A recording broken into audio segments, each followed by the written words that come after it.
ina mula sa Bataan na nagkaroon na ng 100 mga anak. Bigla na lang daw tinubuan ng maselang bahagi na panlalaki? Nang minsang tumaya sa online game ang 31 anyos na si Aiko, meron daw siyang naging pampabuenas na aksidente niyang naispatan sa kanilang kasilyas. Kortina lang po yung pinto namin sa bahay. Nagulat po ako, sabi ko, hala, ba't may ganyan ka? Hindi anumang anting-anting o agimat, kundi ang nakadikit daw sa mismong katawan ng kanyang nanay Corazon na nung mga sandaling yon, naabutan niyang naliligo. Naniniwala po ako na dahil sa aksidente ko nakita kaya tumatama po ako sa online games. First time nangyari sa akin na manalo po ako, nasa 4-5 din po mahigit. Pero ang itinuturing niyang lucky charm, nagpaluwa rin ng kanyang mga mata. Ang kanyang nanay Corazon kasi, meron daw balls o parang itlog ng lalaki. Ang makakakita po nito ng hindi sinasadya, sigurado po magkakapera kayo. Totoo po yun. Si Ate nanalo siya ng 150,000. Nung nakita niya to, naniniwala po siya na swerte to. Sa unang tingin, hindi naman ito mapapansin, lalo't pirming nakaduster si Nanay Corazon. Pero sa oras na tinanggal na niya ang kanyang damit, kapansin-pansing parang may umbok sa pagitan ng kanyang dalawang hita na halos sinlaki na ng bola ng golf. Malambot na hindi siya magaspang, makinis siya eh. Mabigat po siya, kasing bigat ng dalawang itlog. Pero ang ipinagtataka raw ni Nanay Corazon, totoong babae siya. Katunayan, ang kanyang mga anak, mahigit 100. Sana mapansin niyo po ito, Ma'am Jessica, na malaman kung ano ba ang tunay na nangyari, bakit may itlog si Mama. Anong swerte o malas bang dala ang tumubong balls kay nanay? Dito sa Bataan, nakatira si Nanay Corazon. Bagamat may ilang nagsasabing buenenas nung nakita nila ang para niyang balls, para kay Nanay Corazon, pabigat ito sa kanyang buhay. Kapag naglalaba po ako, hindi ako komportable. Kasi po naiipit siya, naiirita ako. Tayo po ako ng tayo, ayos ako ng ayos. Pasakit talaga siya sa akin. Para maitago ang umbok sa kanyang mga hita, si Nanay Corazon nagsusuot ng doble. Iniipit ko yung maselan kong parte. Doon ko rin siya iipitin. Tinitape ko minsan siya. Nahirapan na po ako kung paano ko itago. Kasi po talagang bumabakat na po siya. Hindi po ako komportable. Nung kanyang kabataan, hilig daw talaga ni Nanay Corazon na magsuot ng maiiksing damit. Hindi naman po sa pag-ano. Maganda po talaga ako noon. Marami po talagang nagkakagusto sa akin. Sexy po kasi ako manamit talaga. Sanay po ako sa mga maiiksing short. Pero dahil sa tumubo sa pagitan ng kanyang mga binti, hindi na raw niya maisuot ang ilan sa kanyang mga paborito. Naiilang na ako. Kasi minsan bumabakat. Minsan lumalabas naman po. Lumalawit po. Hindi ko nararamdaman. Naging tampulan din daw siya ng tukso. Minsan yung mga anak-anakan ko sa mga biruan nila na, Mami, ano ba yan? Mami ka ba talaga namin? May itlog ka? Nangangamba na po ako. Natatakot na po ako. Kung napapahiya po kung bigla naririnig ng ibang tao. Wala po akong magagawa eh. Eto po siya, eto po ako eh. Kahit sino po ang lumagay sa sarili ko. Diba? Hindi naman po dapat nila tayong lait-laitin eh.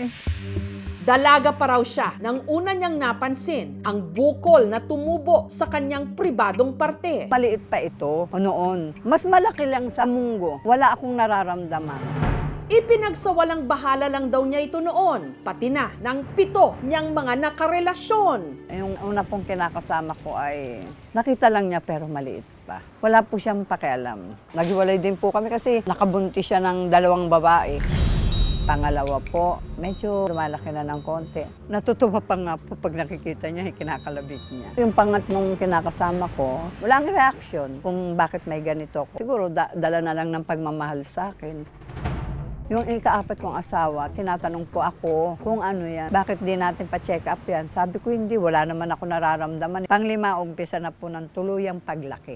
Doon na po ako natatakot. Mabilis ang paglaki niya eh. Naging parang beans, palaki na ng palaki hanggang naging itlog ng pugo. Dito na ikapito, nasasagabal na kami. Mas malaki pa po sa itlog ng lalaki. Hindi ko po talaga pinapa-check up. Nahihiya po ako eh.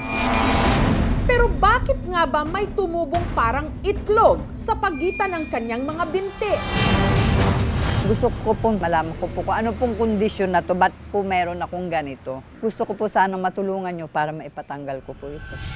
Ipinakonsulta namin si Nanay Corazon sa isang espesyalista. Posible ba talagang tubuan ng itlog ang isang babae? Yung pinag-aalala mo kasi parang kahalintulad siya ng balls ng lalaki. Apo. Pero actually, Ang palaisipan at misteryong ito, babasagin na sa aming pagbabalik. Naiiyak po ako.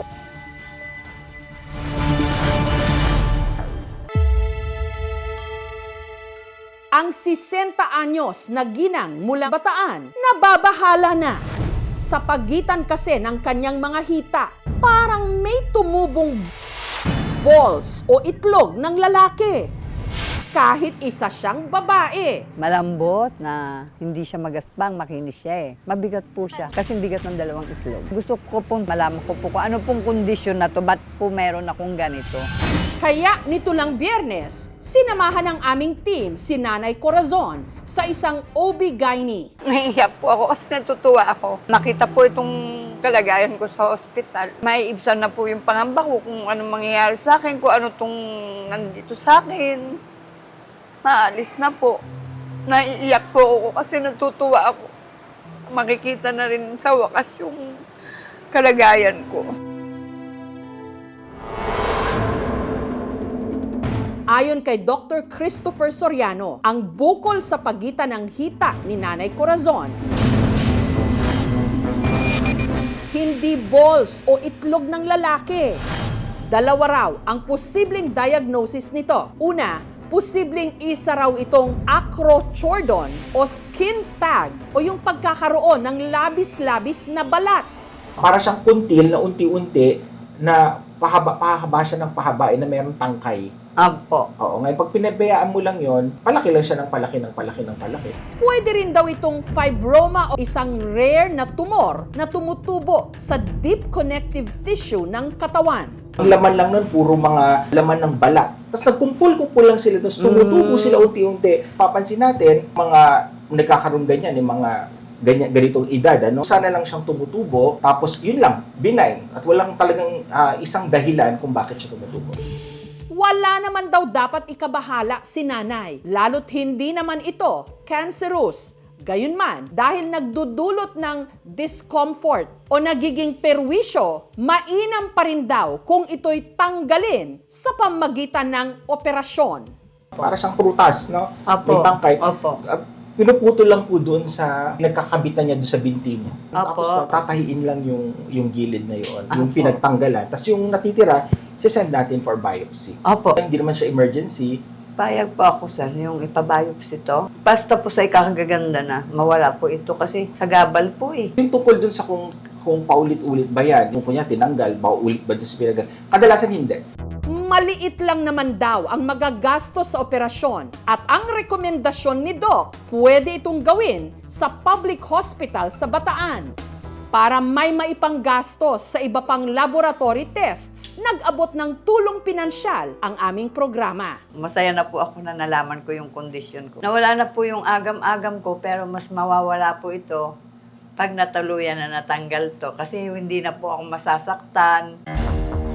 Yan si Nanay Corazon, matapang at malakas ang loob na isiwalat ang kanyang kondisyon para na rin sa kaalaman ng iba. Tunay ngang meron siyang balls.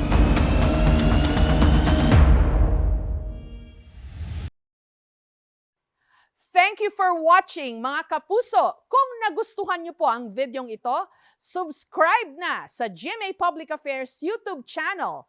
And don't forget to hit the bell button for our latest updates.